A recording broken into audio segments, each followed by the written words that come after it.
ये जो घटना है बहुत साल पहले की है। तब कलकत्ता में घोड़े से चलने वाली ट्राम गाड़ियां चलती थी। उस वक्त मसाला पोस्ता नाम की एक जगह पर मसाले की दुकान थी गंगाधर नाम के एक आदमी की। उनका घर हुगली जिले के चापडंगा नाम के एक गांव में थी। बहुत पुरानी दुकान थी। जिस वक्त की बात मैं बोल रहा हूं उस वक्त उनकी उम्र 50 से ऊपर हो चुकी थी और इस वजह से तरह तरह की बीमारियां आ रही थी और जा रही थी और ऊपर से उनके व्यापार में थोड़ा घाटा चल रहा था। इन सब को मिलाकर वो अंदर से लगभग टूट चुके थे।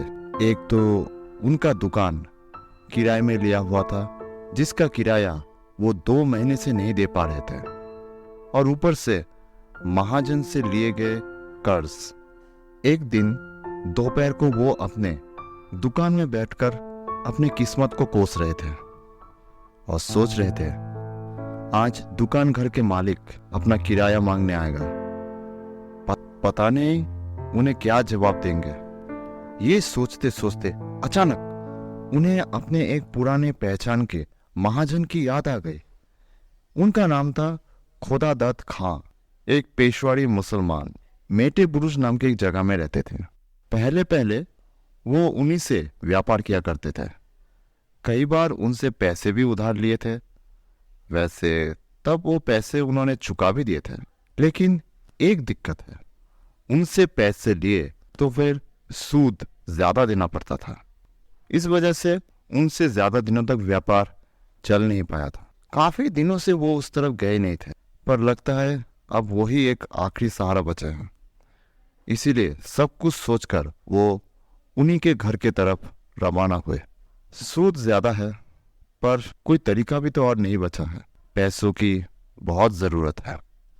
अब वहां पर पहुंच के खुदादत्त खां के घर ढूंढने में, उनसे पैसे उधार लेने में और फिर थोड़ी बहुत बातें करते करते काफी देर हो गई। खिदिरपुर के काटीडंगा से उनको ट्राम पकड़नी थी, इसीलिए जल्द से जल्द वो अपने पैरों को चलाते चलाते वापस आ रहे थे और तभी थोड़ी सी दूर से किसी ने उनको आवाज लगाई, अरे साहब जरा इधर सुनिए तो। एक तो शाम हो चुकी थी और ऊपर से जहां से वो आदमी उसको बुला रहे थे वो जगह पेड़ों से ढकी हुई थी और काफी अंधेरा भी था। एक तो वो जगह बिल्कुल सुनसान थी और ऊपर से उनके पास बहुत सारे पैसे थे। पहले तो गंगाधर जी को थोड़ा शक हुआ, लेकिन और कोई चारा नहीं था क्योंकि इस बार वो आदमी, लेकिन और कोई चारा भी नहीं था। वो आदमी खुद उसके पास आने लगा। गंगाधर जी को ऐसा लग रहा था कि वो आदमी इतनी देर से उन्हीं का इंतजार कर रहा था। वो आदमी काफी लंबा था और उसके काफी सारे घुंघराले बाल थे जो कि उसके कंधे तक आकर पहुंच रहे थे और उन्होंने कुर्ता पजामा पहन रखा था। अजीब बात तो ये थी कि उनका चेहरा ठीक से दिखाई नहीं दे रहा था। उन्होंने गंगाधर जी से पूछा, बाबू सस्ते में माल खरीदेंगे? गंगाधर जी थोड़ा हैरान हो गए और पूछा, कौन सा माल? वो आदमी इस बार चारों तरफ एक बार अपनी नजर घुमाई और कहा, यहां नहीं होगा बाबू, पुलिस मेरे पीछे पीछे घूम रही है, आइए। वो उनको पेड़ों के बीच में ले जाने लगा, एक ऐसी जगह पर जहां पर अंधेरा काफी घना था और वहां पर ले जाकर इस बार उस आदमी ने कहा, वो चीज है कोकेन, बहुत सस्ते में मिलेगा, छुप छुपा के दूंगा, किसी को पता नहीं चलेगा। गंगाधर इस बार चौंक उठे। उन्होंने कभी इन चीजों का व्यापार नहीं किया था। इसके अलावा वो चीज कोई ऐरी गैरी चीज नहीं थी, बहुत ही खतरनाक चीज थी। उन्होंने साफ मना कर दिया। वो आदमी शायद एक पंजाबी मुसलमान था। इस बार वो मिन्नती मांगने लगा, बाबू ले लीजिए ना, आपका बहुत भला होगा, बहुत कम पैसे में दे दूंगा। मैं कितने दिनों से इधर उधर भटक रहा हूँ पर मुझे खरीदार मिल ही नहीं पा रहा है और ऊपर से पुलिस का डर तो है ही। हर जगह जा भी नहीं सकता। अचानक पता नहीं लोगों में इतना पुलिस का डर कैसे बैठ गया। पहले मैं जिन लोगों के साथ व्यापार करता था उनके पास भी जा चुका हूँ, पर वो भी मुझे देख नहीं रहे हैं। आप मना मत कीजिएगा, पहले माल देख लीजिए, उसके बाद पैसों के बारे में बात करते हैं, ठीक है? अब पता नहीं क्या, लेकिन उस आदमी के आवाज में एक अजीब सा जादू था। अब गंगाधर जी को भी लगने लगा था कि कोकेन के व्यापार में बहुत जल्द बड़ा आदमी बना जा सकता है, लेकिन इसमें खतरा तो बहुत है। लेकिन खतरे से अगर भागते रहेंगे तो फिर लक्ष्मी की प्राप्ति थोड़ी होगी। चलो देखते हैं क्या होता है। ये सोचने के बाद जैसे ही उन्होंने सामने की तरफ देखा तब वो आदमी गायब हो चुका था। अरे अभी तो यही खड़ा था, गया कहाँ? अरे हाँ साहेब, हाँ साहेब, कहाँ गए आप? जोरों से बुलाने से भी डर लग रहा था, अगर कोई सुन ले तो। इधर उधर देखने के बाद जैसे ही वो फिर से सामने की तरफ मुड़े तब फिर से देखा कि वो तो सामने खड़े थे। अब गंगाधर ने फिर से कहा, जल्दी बोलो, कितना दाम है? बहुत रात हो चुका है, मुझे घर भी जाना है। पता नहीं वो खां साहिब कुछ छिपाने की कोशिश कर रहा था। अब उसने कहा, मेरे साथ चलो, माल दिखाता हूं। इस बार वो दोनों गंगा के किनारे किनारे काफी दूर तक जाने लगे। जिस वक्त की कहानी मैं बता रहा हूँ उस वक्त उस तरफ ज्यादा लोग रहते नहीं थे। चारों तरफ लगभग सुनसान, किनारे किनारे कुछ नाव बंधे हुए थे। कुछ छोटे मोटे कारखाने दिख रहे थे जो कि काफी दूर थे, और पीछे काफी दूर से हितीरपुर बाजार की रोशनी दिख रही थी। चलते चलते खां साहब एक अजीब सा सवाल पूछा। उन्होंने पूछा, मुझे देख पा रहे हो? हाँ, क्यों नहीं देख सकता? आप पता है मुझे वो हो चुकी है, लेकिन इतना भी नहीं कि शाम होते ही कुछ नहीं दिखेगा। इस बार गंगाधर ने पूछा। अच्छा, तुम्हारा अड्डा कहाँ है? खां साहब इस बार वो पीछे की तरफ मुड़े और जवाब दिया, ये सब जान के तुम क्या करोगे?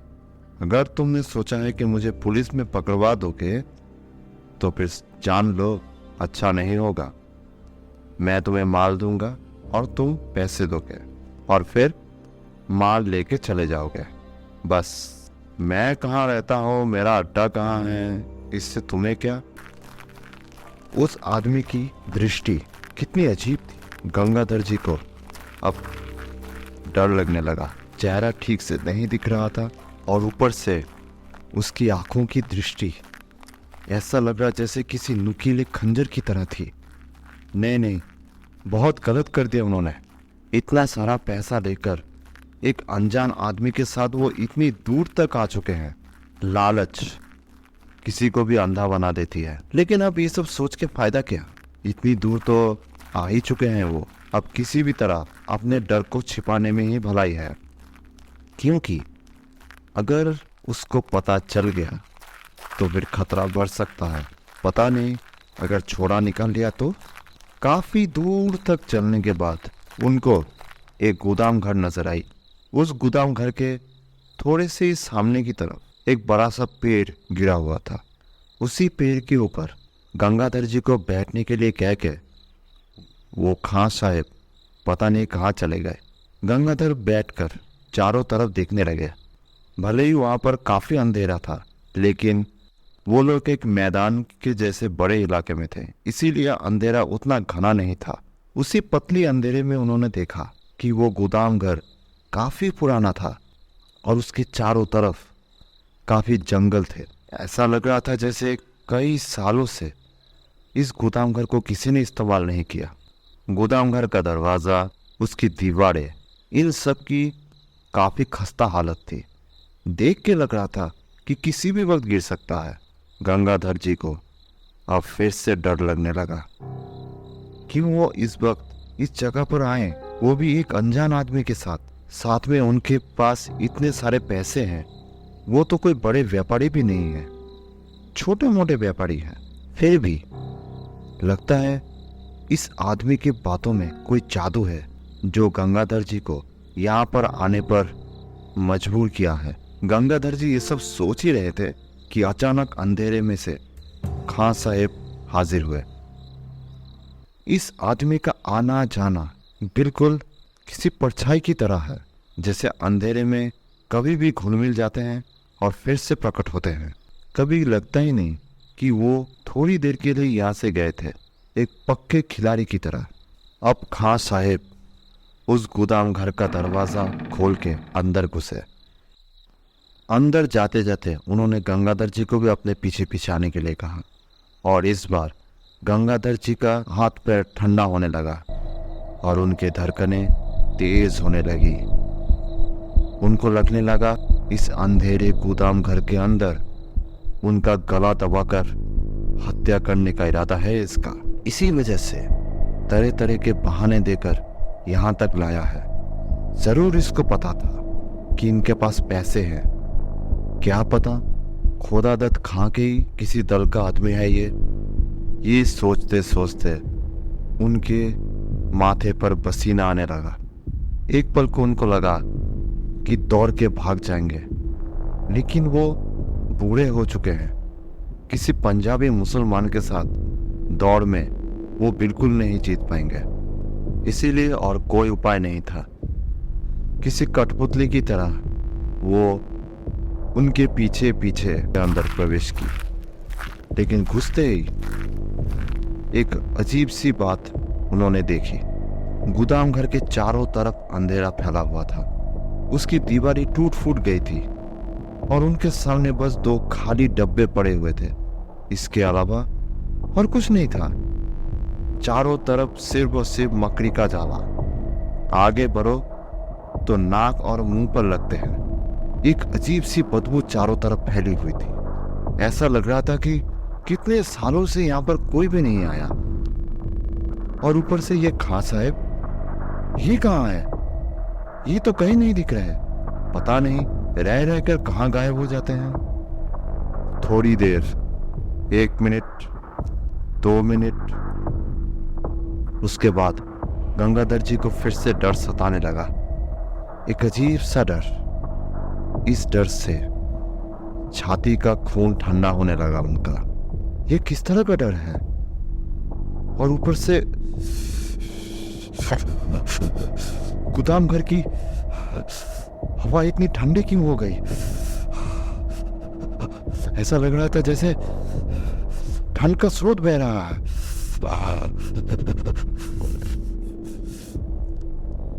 2 मिनट बाद ही फिर से खां साहब प्रकट हुए, वही आधे अंधेरे में सामने ही खड़े हैं। और आते ही उन्होंने एक अजीब सी बात बोली। अरे तुम बहरे हो क्या?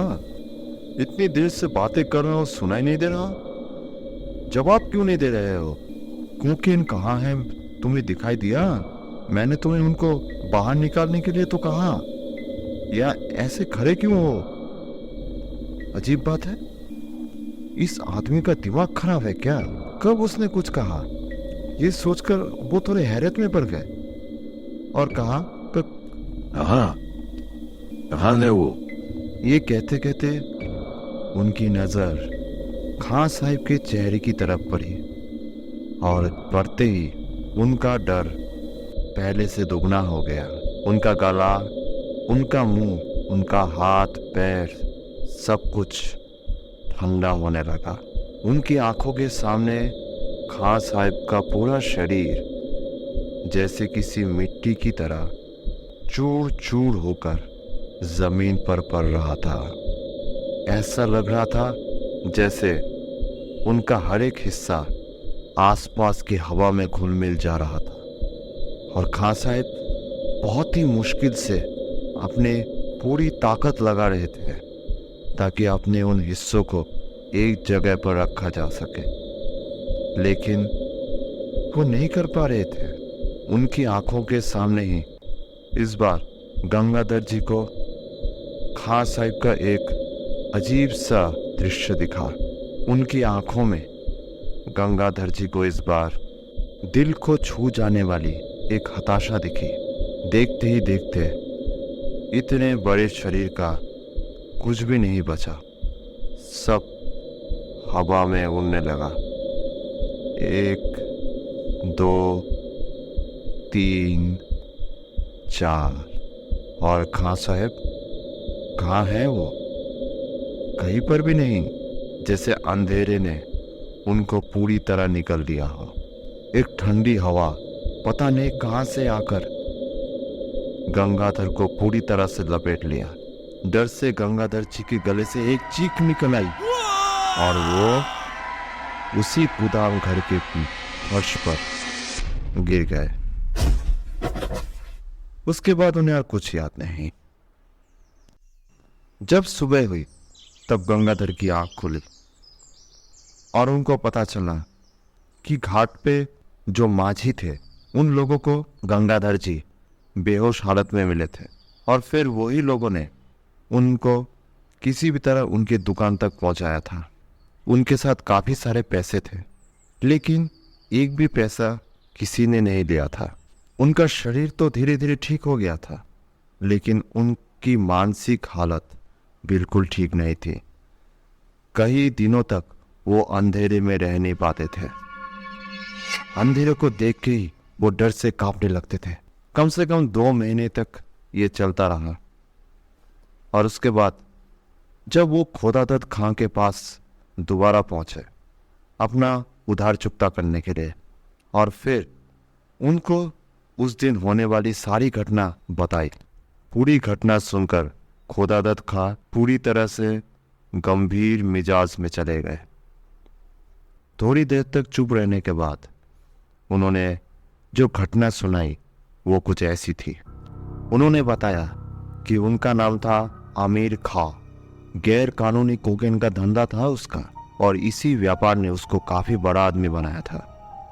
आज से 15 साल पहले की बात है, जब रमजान के महीने में उसके हाथ काफी सारा माल लगा था। नदी के किनारे एक बड़ा सा जहाज आया था जिसमें ये सारे माल थी।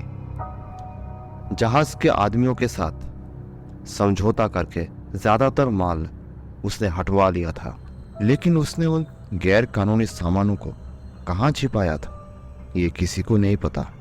उसी महीने के बीच में किसी ने उसका खून कर दिया था। कोई पकड़ा नहीं गया था। अब किसने खून किया था, क्यों खून किया था, किसी को भी पता नहीं चल पाई। लेकिन इतना साफ था कि उसी के दल के किसी ने ये किया था। बस इतना ही पता है उसके बारे में। इसके बाद खोदादत खां ने यह भी कहा कि उनको ये लगता है कि आमिर खां की आत्मा तब से भटक रही है अपना माल बेचने के लिए। उसने जो कोकेन का डिब्बा छिपाया था, आज उसी की वजह से उसको मुक्ति नहीं मिल पा रही। वैसे तुझे पता है वो गोदाम घर कहाँ है? गंगाधर को याद नहीं था। अंधेरे की वजह से गंगाधर जी को कुछ याद नहीं। वैसे याद रहता तो भी वो वहां नहीं जाते।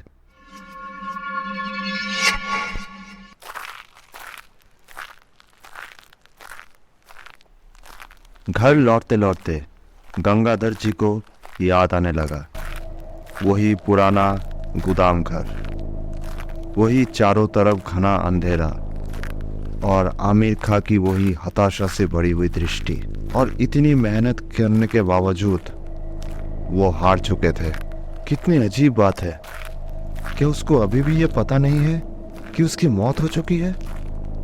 पता नहीं, ईश्वर उसकी आत्मा को शांति दे।